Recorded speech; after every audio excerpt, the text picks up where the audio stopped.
Great images are not just created when you press the shutter button. They are refined in editing.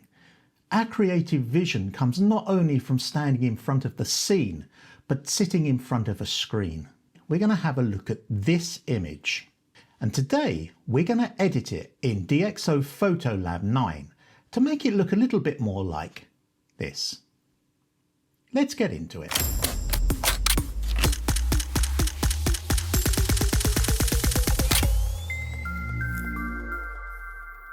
So if you don't know what exposing to the right is, it's basically shifting your exposure as far to the right of the histogram as you possibly can, and then pulling it back in post-production.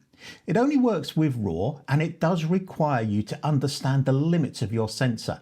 The histogram on your camera will not show you as far as you can go with that exposure, so it takes a little bit of experimentation, perhaps bracketing. This particular shot was one of a series that I took down in Antarctica. Because it's such whiteout conditions down there, such bright light, I decided that I wanted to push to the right and bring it back in post-production. It's an old sensor and it can introduce noise when you pull back those highlights. So today we're going to use DxO PhotoLab 9 and use as many tools as we can to make this image look extraordinarily striking. As you can see, the raw image is flat and uninspiring, but there is an image to be created there.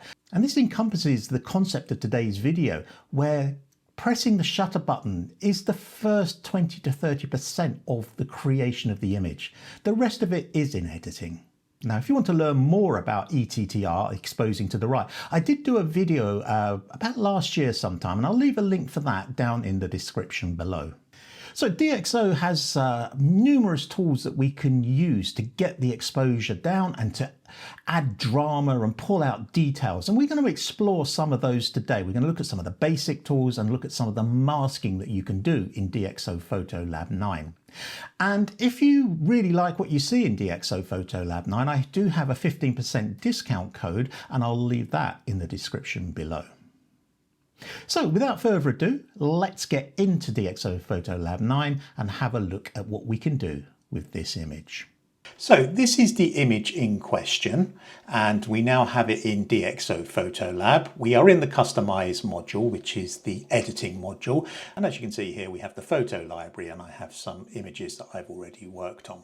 So let's come back into the custom module, and we'll have a look first of all at the histogram. Now, it's not entirely off the right end of the histogram here, but as you can see, it's a very, very bright image. If you were to look at this image, you would say it was overexposed. And that's a deliberate thing. I've overexposed so that I can recover these highlights, bring definition into this ice, bring this sky down, all without introducing too much noise. And any noise that we do introduce, we're going to get rid of with DxO DeepPRIME AI noise reduction. So the first thing we're going to do is we're going to make sure that everything, all the auto corrections are switched off. So if we come into the basics tab here, we'll have a little look down. You can see all these little extras that we've got are all switched off, with the exception of the lens sharpness optimization, which is DxO's built-in lens correction system. We'll leave that on. It's already downloaded the D3 profile and added it to the 80 to 200mm lens that I was using at the time. Now, as I say, this image was taken in 2009 on a 12 megapixel camera. So we're not going to be able to make a huge print out of it, but what we want to do is to make a much more striking image. And the key today is to make this sky a lot more darker, make this iceberg punch out, and in particular, if you look carefully to the right here, the wind gust, and it really was windy that day, is blowing the snow off the top of the iceberg here, and I want to make that stand out. I also want to make the sea stand out a little bit better as well. So let's get to the first stage, and of course that's the exposure, and we're going to go to the exposure tab, which is the far left one here. And the first thing you do with a ETTR exposed to the right image is you move the exposure down, and in this case we're going to go down to about 0.75, I think 0.75. And that looks good. It looks a little bit dark, but if you look at the histogram, it's pretty much central. The peaks of the histogram are pretty much sitting in the center of the image, which is what we want. Now we can bring back some of that contrast by bringing the highlights up. One thing I'm going to do before we start is put on the clipping indicators here.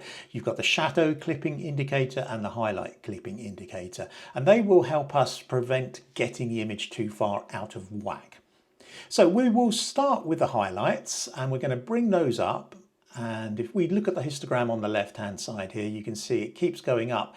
And you can see just how much information we actually have in this file. I'm pushing, and I still haven't actually clipped. Just clipping a little bit here now. You can see a little bit of clipping there. Now, to me, that's far too much. We don't need to go that much. We want some definition in that ice, so we don't need to go off the end of the histogram with that. And that looks really nice. Next, we're going to do the blacks. We're going to bring the blacks down a little bit. Get a little bit more definition and contrast into the image. And again, that looks really nice. We'll just bring the highlights up a touch more to keep that nice high contrast. And there we go. Now the ship itself is actually quite dark and it's blue hull against the blue water. We'll deal with that a little bit when we're using the masks, but for now, we're just going to try and bring up the shadow areas a little bit, just add a little bit more light into the sea there and to that ship's hull. And I think that looks pretty good. Now I would say it looks perhaps a little bit blown out here. It's not clipping at all, but we will bring those highlights down just a little bit like that. And that's great.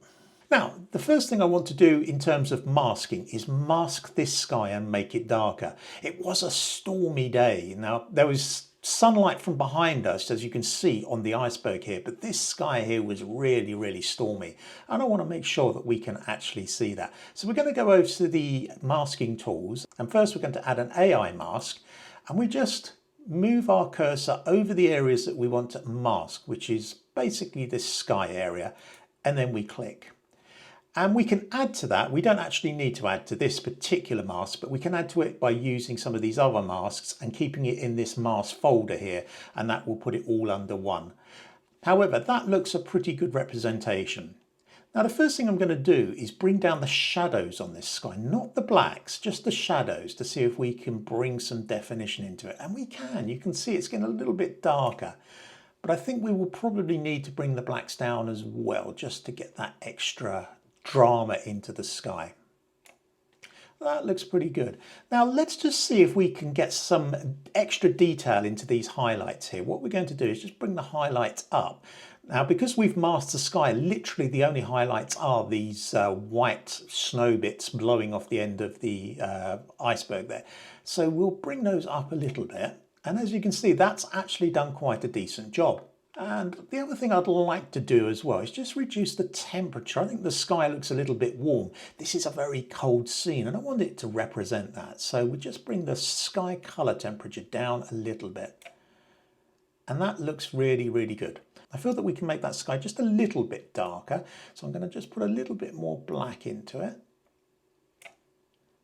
And there we go. This is the effect I was looking for. If I click close to end that masking sequence and we click in here, this is what I was trying to do. Get this drama of the wind blowing off the end of the iceberg here because it was such a dramatic scene. And that looks great. Now, the next thing we're going to do is we're going to add a little bit of contrast to this iceberg itself. And the way we're going to do that, we're going to add a new mask folder here and we will go again to the AI mask and we will move our cursor around like that, select that, and now we're also going to use the auto mask and try and just get in between these areas in the mask here so they also get masked out. And we'll add a little bit more there. So now we have these two, auto brush and the AI mask, under mask 2 folder, and if I now click on mask 2, I can edit both of these masks simultaneously. So if I just, for example, bring the exposure down, you'll see that it all comes down dramatically. There's a little bit of haloing around the ship, but we're not going to go that far. So actually what I want to do is keep the exposure pretty much bang on, bring the blacks down a little bit, just like that. And again, that's brought out all this definition in the ice here, which looks absolutely fantastic.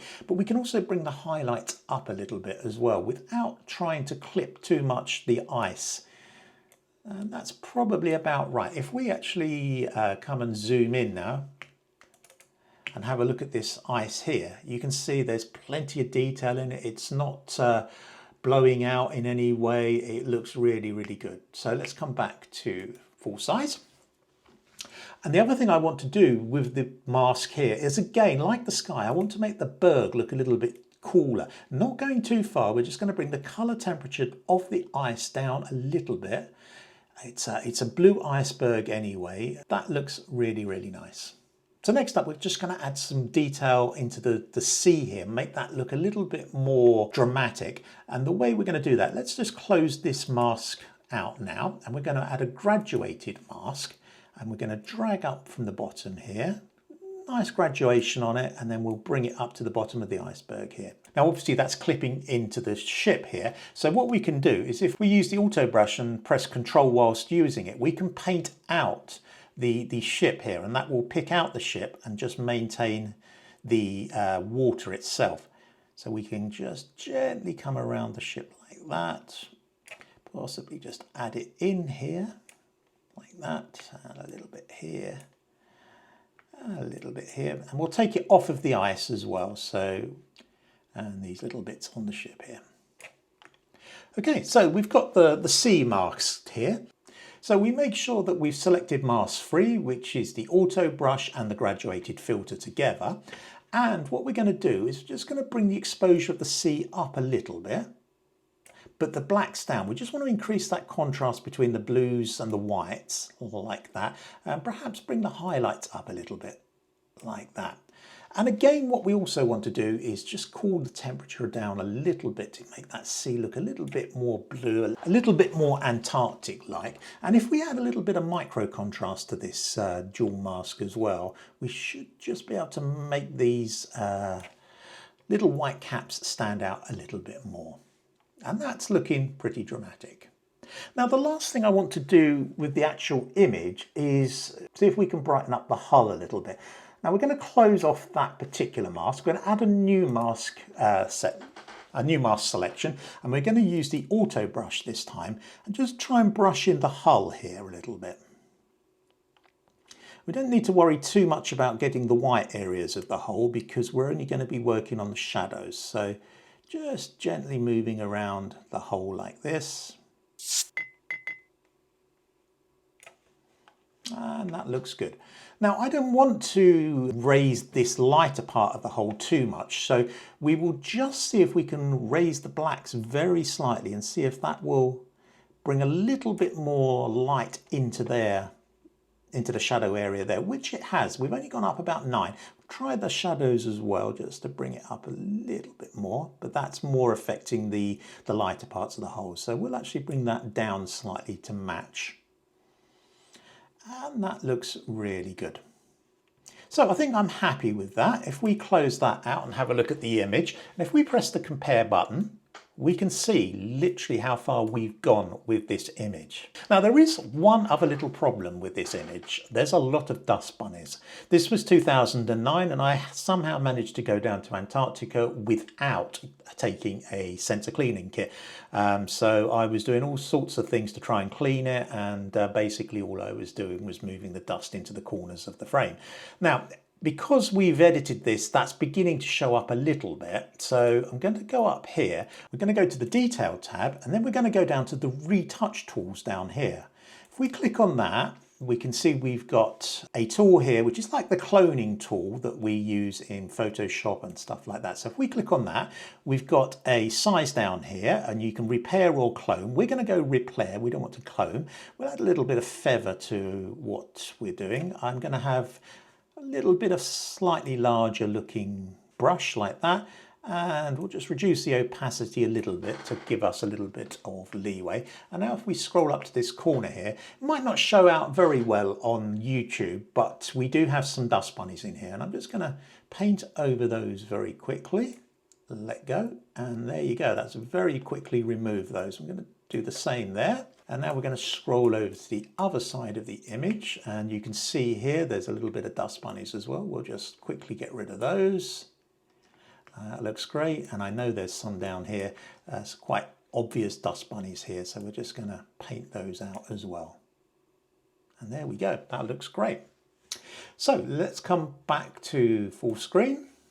Let's have a little look at the image overall, and I think that looks pretty good. So we've removed the dust. The only other thing that we're going to look at now is a little bit of noise reduction. If we come into the hull here, we haven't introduced too much noise, but if we come up to say 200%, it looks pretty clean, but I'm going to run the AI denoise on it anyway, just to get out any shadow noise and any noise that we might have in the sky up here as well, which is very minimal, but we will run it anyway. We're going to just quickly run DeepPRIME XD3 on it, which will give us really good noise reduction, but also maintain loads of details. So that's running and that looks good. If we just come back, if we compare that to the original, you can see there's no noise in it. And if we come back to full screen, that looks really, really nice. That's the editing done. This was the original. And this is what we've edited it to with 10-15 minutes in DxO PhotoLab 9. As you can see, there are so many tools in PhotoLab 9 that we can use to isolate particular areas of an image and pull out details and get really, really nice contrast and color into specific areas of a shot. It's a really, really powerful tool. And yes, Lightroom can do many of those things, but there's a lot of us, me included, that are beginning to balk at the idea of having to pay a subscription to Adobe every month just in order to edit our images. That's why I've been on this journey with DxO PhotoLab and some of their other products, looking for ways to move away from the Adobe ecosphere. And I'm certainly finding DxO PhotoLab a way to do that. As I mentioned before, there is a 15% discount in the description below, so please make use of that. Let me know your thoughts on both exposing to the right and your concepts of editing. Do you feel that editing is at least 50–60% of the photographic process, as I do? Certainly many do, and there are many that don't. There are many that prefer the straight out of camera JPEG look, and that's entirely your decision. Me, I feel that my best work comes from when I've edited an image, and yes, I do get it right in the camera. You have to get it right in the camera to get that great shot. But editing is the icing on the cake, as it were. Let me know your thoughts in the comments below. If you've enjoyed this video, a like would be fantastic, a subscription even better, and I really look forward to seeing you in the next one.